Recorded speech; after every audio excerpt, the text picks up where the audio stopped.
जय हिंद दोस्तों, कैसे हैं आप सभी। स्वागत है आप सभी का हमारे परिवार ज्ञान संग्रह में।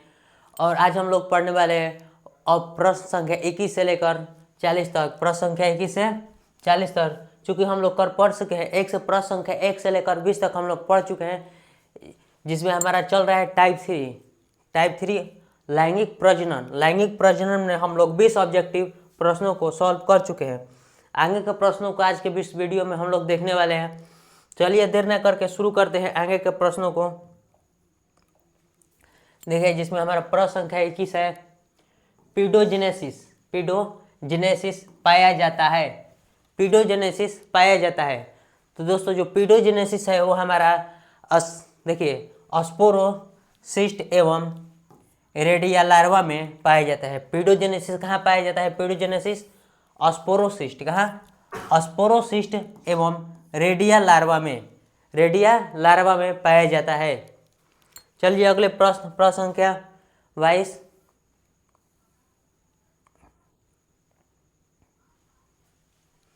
देखिए प्रश्न संख्या 22 क्या है? पीडोजेनेसिस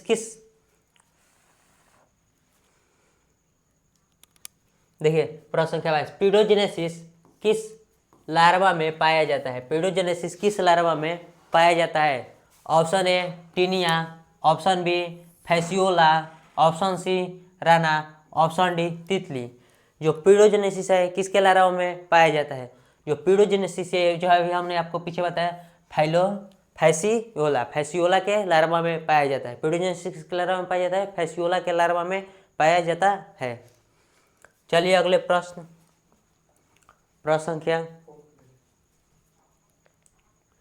23।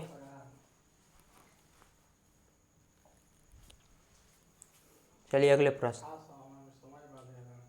देखिए। अगला प्रश्न क्या है? निम्नलिखित में कौन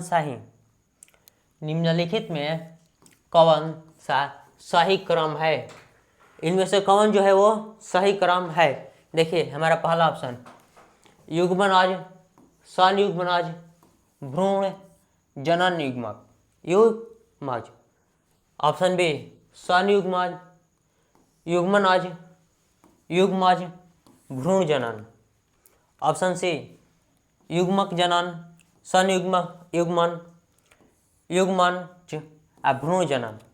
और ऑप्शन डी देखिए युग्मज भ्रूण जनन, संयुग्मन या संयुग्मक जनन।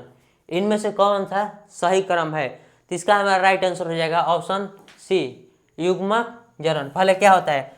नर युग्मक और मादा युग्मक का निर्माण होता है, फिर इनका संलयन होता है युग्मक मतलब इनका जो संलयन होता है, फिर युग्मनज बनता है। युग्मनज यानी जाइगोट का निर्माण होता है, और जाइगोट से फिर उसके बाद भ्रूण का निर्माण होता है। जाइगोट से क्या होता है? भ्रूण का निर्माण होता है। और तो हमारा ऑप्शन क्या हो जाएगा? ऑप्शन सी हमारा सही हो जाएगा। चलिए अगले प्रश्न संख्या 24। देखिए प्रश्न संख्या 22 क्या है? कौन सा द्विलिंगी जानवर है? देखिए ऑप्शन ए केंचुआ, हाइड्रा तथा जोंक।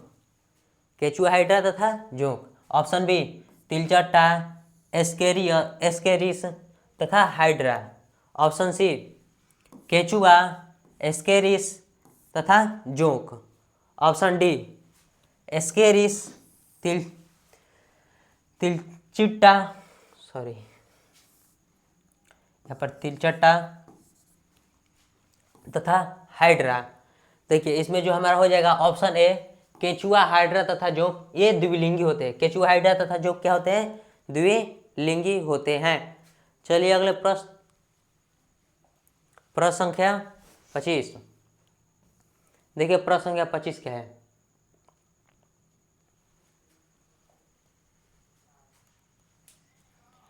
देखिए प्रश्न संख्या 25, अगुस्तेणित गुणसूत्र किसमें पाया जाता है?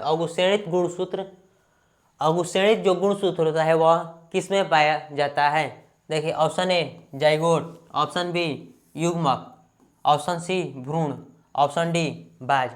किसमें असुषेणित गुणसूत्र पाया जाता है? तो इसका जो हमारा राइट आंसर हो जाएगा बी युग्मक में असुषेणित गुणसूत्र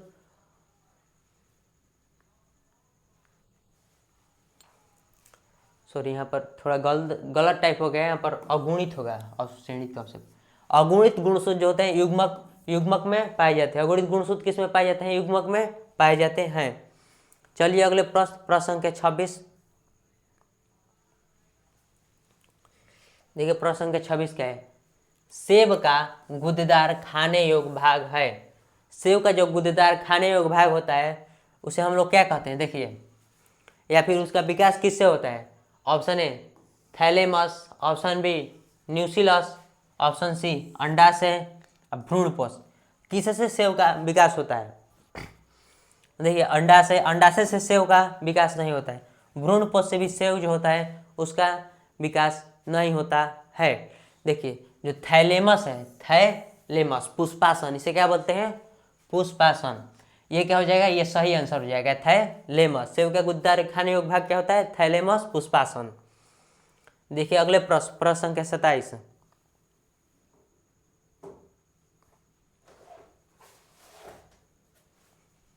देखिए प्रश्न क्या है?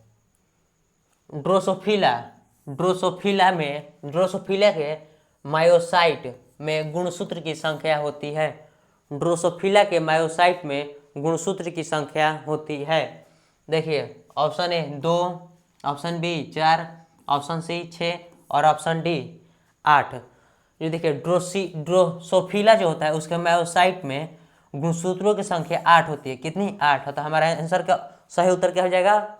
Option D 8। चलिए अगले प्रश्न संख्या 28।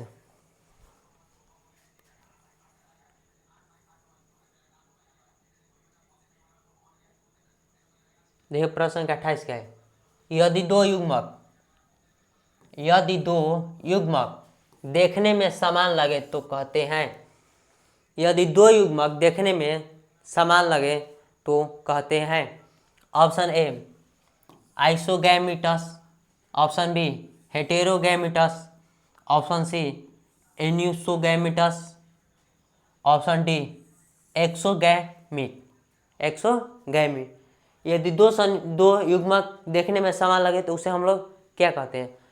इसे जब दो युग्मक देखने में समान लगते हैं तो उसे हम लोग आइसोगैमिटस कहते हैं। उसे क्या कहते हैं? आइसोगैमिटस।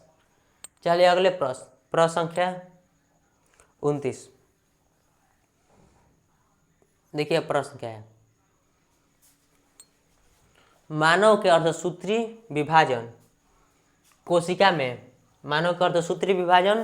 कोशिका में गुणसूत्र की संख्या होती है। मानव में पाई जाने वाली कोशिका जिसमें अर्धसूत्री विभाजन होता है उसमें गुणसूत्रों की संख्या होती है। देखिए 40, 42, 44 या 46। तो हम लोग जानते हैं कि मानव में गुणसूत्रों की संख्या कितनी होती है? 46। ऑप्शन डी आंसर हो जाएगा हमारा। चलिए अगले प्रश्न संख्या 30। ये प्रश्न संख्या 30 क्या है? किसके लिए लैंगिक प्रजनन जिम्मेदार है? किसके लिए लैंगिक प्रजनन जिम्मेदार है? ऑप्शन ए द्विगुणित अवस्था को बनाने हेतु, ऑप्शन बी समरूप संघर्ष के सृजन हेतु, ऑप्शन सी विकासवाद में कोई भूमिका नहीं, ऑप्शन डी एक गुणित अवस्था को बनाने हेतु। जो लैंगिक प्रजनन जिम्मेदार है वो जाएगा हमारा ऑप्शन ए द्विगुणित अवस्था को बनाने हेतु। लैंगिक प्रजनन में क्या होता है? नर युग्मक और मादा युग्मक मिलकर द्विगुणित कोशिका का निर्माण करते हैं, जिसे हम लोग क्या कहते हैं? जाइगोट कहते हैं। अतः क्या हो जाएगा? ऑप्शन ए राइट आंसर, द्विगुणित अवस्था को बनाने हेतु। चलिए अगले प्रश्न संख्या 31। देखिए अगला प्रश्न क्या है? रात में खिलने वाले पुष्प साधारणतः, मतलब जो रात में पुष्प खिलते हैं वो कैसे होते हैं? रात में जो पुष्प खिलते हैं वो कैसे होते हैं? हल्के होते हैं, छोटे होते हैं, चमकीले रंग वाले, गुच्छों में खिलते हैं। जो रात में पुष्प खिलते हैं ना वो छोटे होते हैं। जो रात में पुष्प खिलते हैं वो कैसे होते हैं? छोटे होते हैं।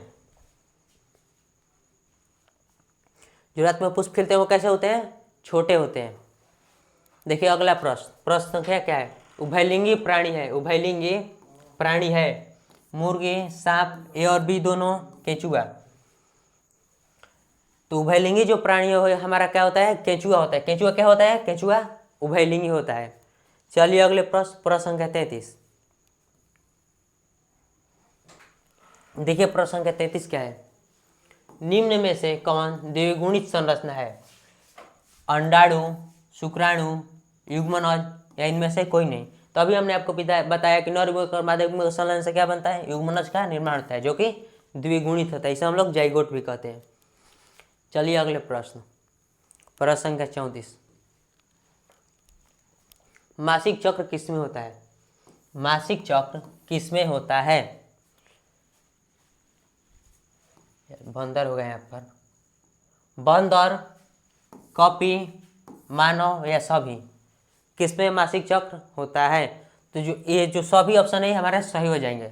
सभी में मासिक चक्र पाए जाते हैं, इनमें सभी में मासिक चक्र पाया जाता है। चलिए अगले प्रश्न, प्रश्न संख्या 35। आज का हमारा ये लास्ट क्वेश्चन है। आगे के प्रश्नों को हम लोग कल देखेंगे, ठीक। चलिए इसे समझ लेते हैं। निम्नलिखित में से किसमें मध्य चक्र नहीं होता है? निम्नलिखित में से किसमें मध्य चक्र नहीं होता है? प्रश्न संख्या 35 है। देखिए पहला ऑप्शन गाय, भेड़ा, भेड़ होगा, गाय, भेड़, बंदर या कुत्ता, किसमें मध्य चक्र नहीं होता है? तो दोस्तों इस प्रश्न का आंसर आप लोग कमेंट बॉक्स में बताइएगा, ठीक। इनमें से किसमें मध्य चक्र नहीं पाया जाता है, इसका आंसर आप लोग कमेंट बॉक्स में बताइएगा। आज का वीडियो यहीं पर हम लोग समाप्त करते हैं। आगे के प्रश्न संख्या 36 से 60 तक हम लोग कल देखेंगे। तब तक के लिए जय हिंद।